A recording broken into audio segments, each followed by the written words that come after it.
Imagine answering your front door after sunset. Standing outside is a polite, well-dressed young man with an injured arm. He smiles and asks if you could help him carry a few books to his car. He seems harmless. Minutes later, you disappear without a trace.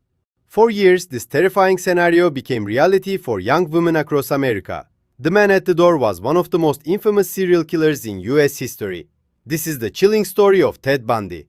During the early 1970s, Ted Bundy appeared to be exactly the kind of person no one would suspect. He was intelligent, charismatic, and studied psychology. Friends described him as confident and polite. He volunteered on political campaigns and blended easily into everyday society. Nothing about his appearance suggested the violence he was hiding. Investigators would later say that one of Bundy's greatest weapons wasn't physical strength. It was his ability to gain people's trust.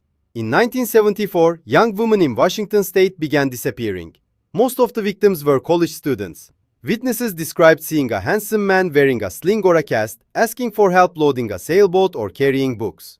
Once the victims got close enough, investigators believe he attacked them and forced them into his vehicle. As the months passed, more women vanished. Police departments across different states struggled to connect the cases because there was no national database for sharing information quickly. This allowed Bundy to continue moving from place to place.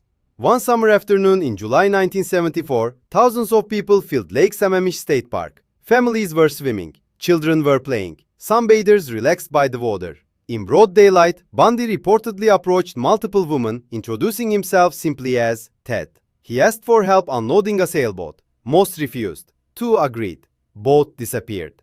Witnesses later remembered seeing the charming stranger with the arm cast. It became one of the most shocking disappearances in American history because it happened in front of so many people. After investigators began closing in, Bundy moved to other states, including Utah and Colorado. The attacks continued. Police started noticing similarities between missing person reports. Women with similar appearances, similar methods, the same polite stranger asking for help. Slowly, investigators realized they were searching for one person instead of many unrelated suspects. In 1975, a police officer stopped Bundy during a routine traffic stop.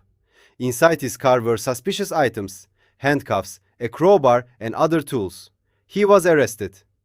Although investigators suspected he was connected to the disappearances, proving it would take much longer.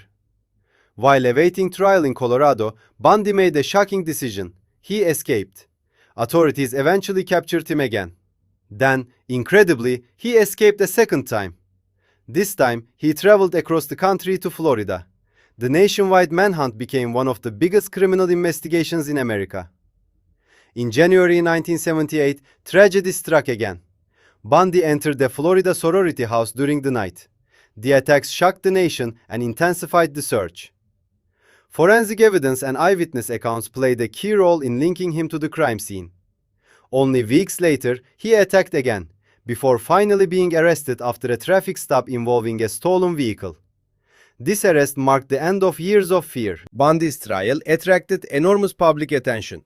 Unlike many defendants, he often questioned witnesses himself and projected confidence in court. Television cameras captured much of the proceedings, making it one of the first major criminal trials many Americans followed closely.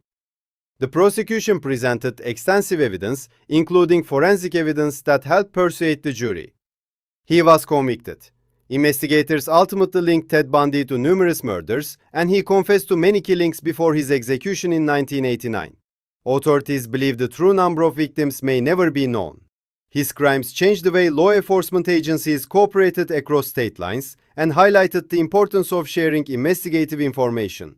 The case also remains a reminder that dangerous offenders may not fit common stereotypes. Outward charm and normal appearances do not necessarily reflect a person's character. Today, the story of Ted Bundy continues to be studied by criminologists, psychologists, and investigators, seeking to understand how such crimes occurred and how future victims might be protected. If you found this story informative, subscribe for more carefully researched true crime documentaries exploring some of the most significant criminal investigations in American history.